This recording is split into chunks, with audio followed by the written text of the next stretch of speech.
வளைகுடா நாடுகளில் ஏற்பட்டுள்ள போர் காரணமாக இந்தியாவில் சமையல் எரிவாயு சிலிண்டர் விநியோகத்தில் கடுமையான தட்டுப்பாடு ஏற்பட்டுள்ளது. இதற்கு மத்திய பிஜேபி அரசு போதுமான நடவடிக்கை எடுக்கவில்லை என்று கண்டித்து தமிழகம் முழுவதும் திமுக கூட்டணி கட்சிகள் சார்பில் கண்டன ஆர்ப்பாட்டங்கள் நடைபெற்றன. இதன் ஒரு பகுதியாக பொள்ளாச்சி நகரில் காந்தி சிலை முன்பு திமுக கூட்டணி கட்சியினர் நூதன முறையில் கண்டன ஆர்ப்பாட்டத்தில் ஈடுபட்டனர். ஆர்ப்பாட்டத்தில் கலந்து கொண்டவர்கள் சமையல் எரிவாயு சிலிண்டருக்கு நாமம் போட்டு வழிபட்டனர். மேலும் விறகடுப்பில் சமைப்பது போன்று நடித்து மத்திய அரசு அலட்சியத்தை கேலி செய்தனர். ஆர்ப்பாட்டத்தில் கலந்து கொண்ட கட்சி நிர்வாகிகள் சிலிண்டர் தட்டுப்பாட்டை கண்டுகொள்ளாத மத்திய பிஜேபி அரசை கடுமையாக கண்டித்து கோஷங்களை எழுப்பினர். சிலிண்டர் தட்டுப்பாடு ஒழிக மத்திய அரசு விழித்துக்கொள், மக்கள் துன்பம் போக்க நடவடிக்கை எடு என்ற வாசகங்களை முழக்கமிட்டனர். இந்த கண்டன ஆர்ப்பாட்டத்தில் திமுக, காங்கிரஸ், விடுதலை சிறுத்தைகள் கட்சி உள்ளிட்ட திமுக கூட்டணி கட்சியைச் சேர்ந்த நிர்வாகிகள் மற்றும் தொண்டர்கள் பலர் ஆர்வத்துடன் கலந்து கொண்டு தங்கள் கருத்துக்களை பதிவு செய்தனர். பின்னர் பேசிய பொள்ளாச்சி நகரமன்ற தலைவர் ஷியாமலா நவநீத கிருஷ்ணன்,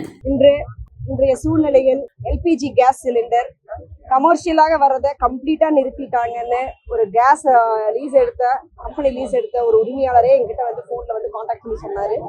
ஸோ இன்னைக்கு ஹோட்டல்ல நீங்க எல்லாமே பாத்தீங்கன்னா பப்ளிக் எல்லாருமே சொல்றது பாத்தீங்கன்னா ஹோட்டல்ல வந்து கிரில்ட் ஐட்டம்ஸ் மட்டும் ஆர்டர் பண்ணுங்க, பாதி உணவு வகைகளை நிறுத்திட்டாங்க. கமர்ஷியல்லையுமே பாத்தீங்கன்னா பள்ளிகளுக்கும் ஹாஸ்பிட்டல்ஸ்க்கு மட்டும்தான் வந்து சிலிண்டர்கள் வந்து அவசர தேவைக்காக கொடுக்கப்பட்டதுன்னு சொல்லியிருக்காங்க. எங்களுக்கு கிரிமட்டோரியமுக்கு கூட ஆர்டர் வேணும்னு சொல்லி கேட்டிருக்காங்க. தொடர்ந்து இந்த சூழ்நிலை நீடித்தால், அது மட்டும் இல்லாம வீட்டு உபயோக சிலிண்டர்கள் நாங்க நேற்று தான் ஆர்டர் பண்ணோம், நம்ம வீட்டுல 15 days ஆகும்னு சொல்லியிருக்கிறாங்க.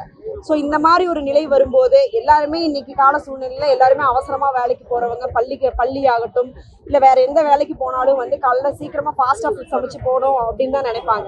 திடீர்னு இப்படி ஒரு சூழ்நிலையை உருவாக்கிய ஒன்றிய அரசு மக்கள் பெண்மணிகள் அனைவருமே மகளிரை பத்தி எந்த கவலையும் படாம, அதுக்கு எந்த ஒரு அறிக்கையும் விடாம மெத்தனமாக செயல்பட்டு கொண்டிருக்கிறது. மகளிர் எல்லாருமே கண்டிப்பா இங்கு வந்திருக்கக்கூடிய மகளிர் எல்லாத்தையும் சார்பாகவும் பிரதமர் அவர்களையும் பாஜக அரசையும் வன்மையாக கண்டிக்கிறோம். கூடிய விரைவில் இந்த முதலமைச்சர் அவர்கள் எங்களை வந்து பதட்டப்பட வேண்டாம்னு சொல்லியிருக்கிறாங்க. கூடிய விரைவில் தமிழ்நாடு அரசும் இதற்கு உண்டான நடவடிக்கைகளை தொடர்ந்து நம்ம முதலமைச்சர் அவர்கள் எடுத்துக்கொண்டிருக்கிறார்கள். இதுக்கு முழு பொறுப்பு ஒன்றிய அரசு மட்டுமே. ஸோ அவங்க வந்து எந்த அறிக்கையும் விடாம அதுல இருக்கக்கூடிய தலைவர்களும் எல்லாரும் வந்து நம்ம அரசை வந்து கண்டிச்சிட்டு இருக்காங்க. இது எந்த விதத்திலையுமே எங்களுக்கு வந்து புரியல.